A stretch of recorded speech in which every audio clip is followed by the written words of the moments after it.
This video is brought to you by Rockgeist. Rockgeist is dedicated to expanding the boundaries of your bicycle travel.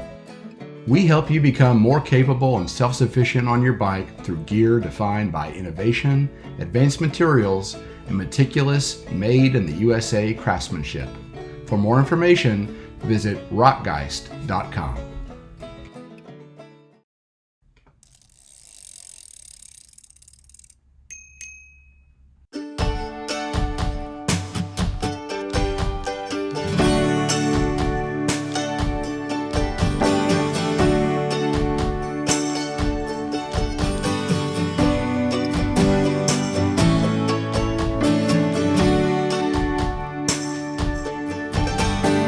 Hey guys, it's Nathan from the Kentucky Cycling YouTube channel. We are at Kenlake Resort State Park, where we are going to do a bikepacking overnighter and land between the lakes. One of the goals I've had for this year is to introduce more bikepacking routes in Kentucky, and we actually had more grandiose plans for a bikepacking route and land between the lakes, which will have to come at a later date. Just kind of got eclipsed by other plans, but we wanted to get at least one on the books for this year. And so we're introducing this bikepacking overnighter, which is making use of the April Fool's Gravel Camp event route, the 60-mile route from Gear Up Cycles. So with permission of Matt Falwell, who's the route organizer, and the park manager here at Kenlake, where the event starts and stops, who is Mike Duffy, we are actually utilizing that same route and heading into Land Between the Lakes. With Mike's permission, we actually are starting here at the lodge, and he's basically saying that other bikepackers who come can actually park in the lodge parking lot for added security. And of course, if you're coming and staying either a night before or a night after, I encourage you to send a little business Kenlake's way, either camp at the campground or stay in one of their cottages. And they also have a restaurant here on site that is currently open for breakfast. This is one of my absolute favorite gravel routes that we've ridden in the state of Kentucky. Today, are across Egner's Bridge over Kentucky Lake. We're going to head into Land Between the Lakes and pick up the portion of the Central Hardwoods Trail, which is a pretty unique trail. It's actually a gravel single track trail through the woods. So really very, very pretty, very well maintained, very flowy. We'll take that over to the Golden Pond Visitor Center. We'll stop off and have our last opportunity for piped drinking water and head north. We're going to ride primarily gravel forest roads, which are plentiful in Land Between the Lakes. And finally, we're going to end up where we hope to camp is actually at the end of Woodson Chapel Road, which is about the halfway mark of the route. And we'll camp very close on Lake Barkley. So we'll actually start on one lake, cross over to the other lake, and then make a return route tomorrow. You do need a dispersed camping permit if you're going to do it the way we're going to approach it, and do need to plan to bring a water filter to filter water, because you won't likely have enough without doing some filtering along the way. We've got very good weather. Really looking forward to riding this route again. I'll include a link to the route page on the KentuckyCycling.org website in the YouTube description below. Hopefully some of you will be encouraged and come check this out. And also be sure to check out the April Fool's Gravel Camp event. Really great event. Looking forward to it. Man, it's a gorgeous day. It sure is.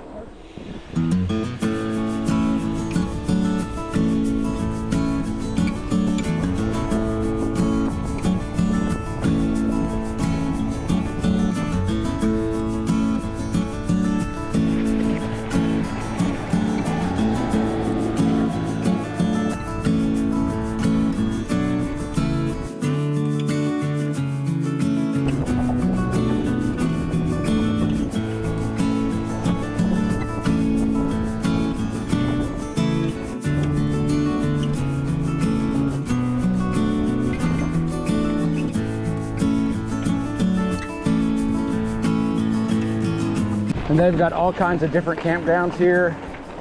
This is Fenton, and this is a self-service campground.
One really obvious difference to riding here this time of year versus the spring has to do with the amount of water you're likely to encounter during the course of the ride. When we rode the April Fool's Gravel Camp event, this road included several creek crossings. However, at the time of our ride, the conditions were very dry, so all the creeks we crossed were reduced to puddles, if not bone dry.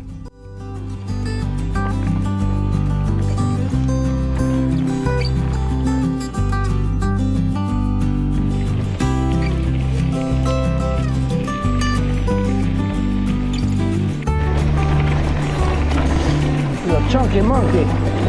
When I think of this route, the first word that comes to mind is variety. Not only do you have paved multi-use trail, gravel single track, a few paved roads, and a little bit of dirt single track, you have a lot of gravel forest roads. And that gravel comes in lots of different flavors. While the Forest Service seems to do a good job with keeping up with road maintenance out here, the roads are far from uniform.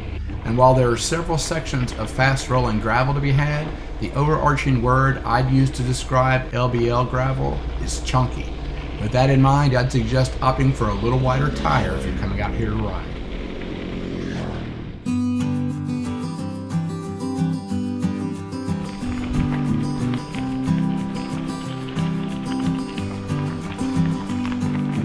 Heading north.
Finally back on the gravel forest road.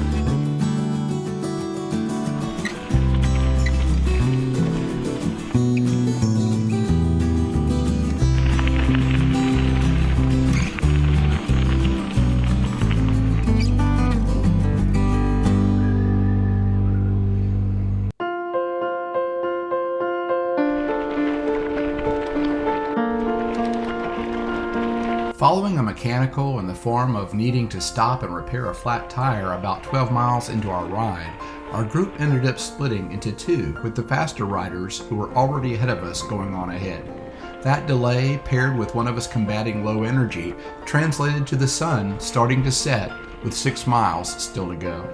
Typically, I carry a light on my handlebars, but thinking we wouldn't be likely to encounter much traffic and would arrive to camp with plenty of daylight left, I foolishly decided to leave the light at home.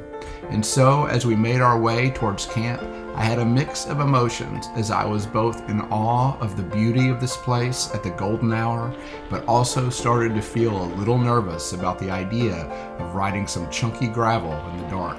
Thankfully, we were able to make it to camp with a little light remaining. So, lesson learned, always bring the light.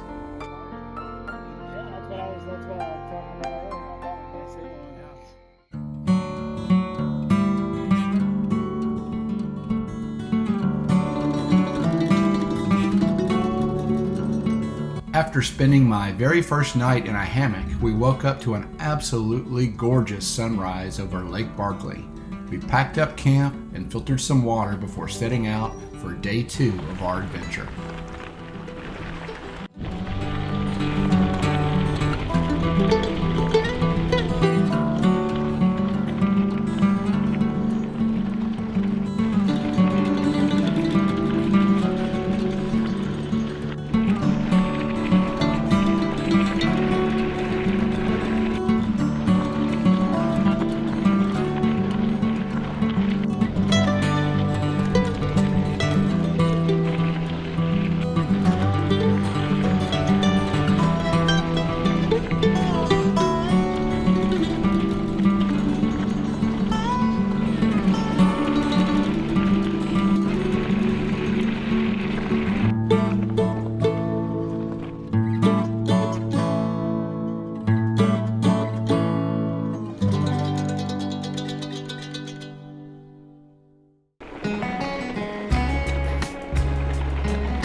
All right, guys, so we are about 16 miles into our ride on day 2, and we are riding with Joe Snyder, who is known to some in the Instagram world as Gravel Sasquatch.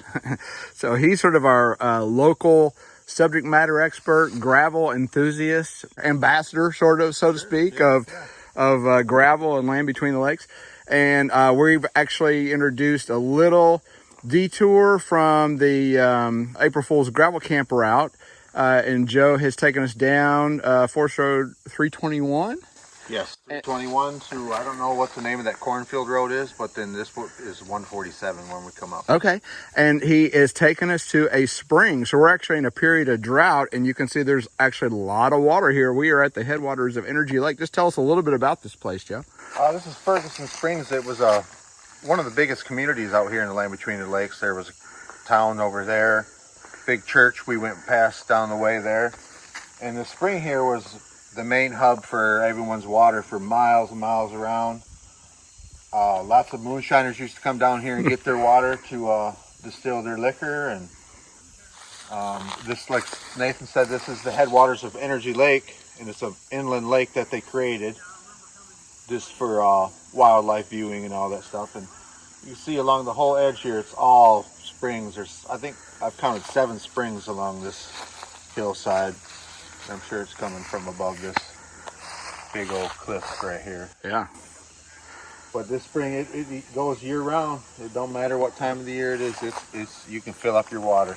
Even in drought conditions. So that's pretty cool. Just say a bit about why you love gravel riding and land between the lakes so much. Just the solitude of it all, the whole peacefulness of riding. You don't have to worry about cars flying up on you, or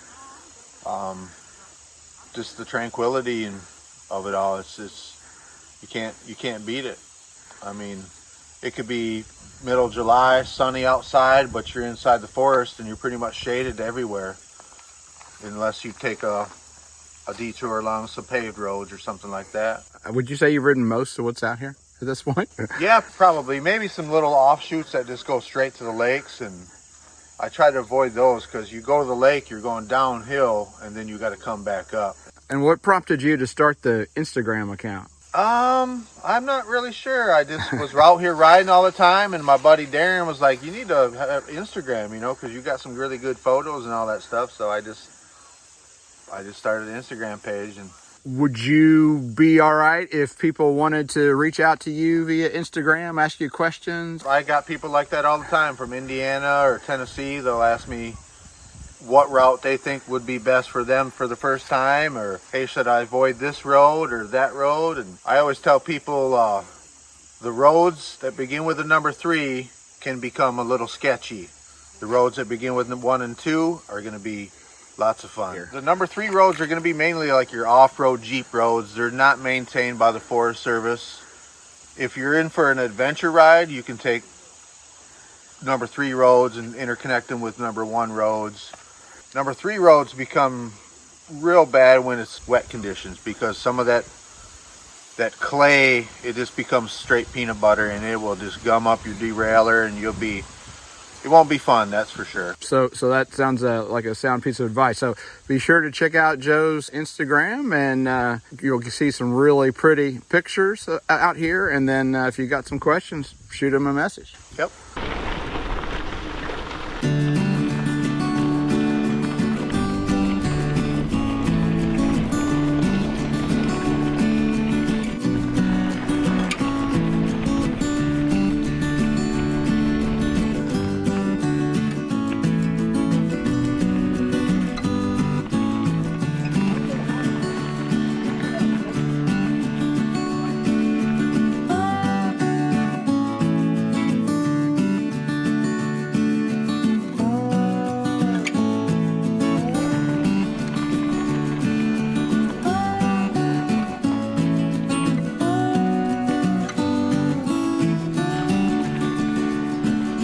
Got a long, slow climb up Jenny Ridge.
As always, we hope you found this content useful.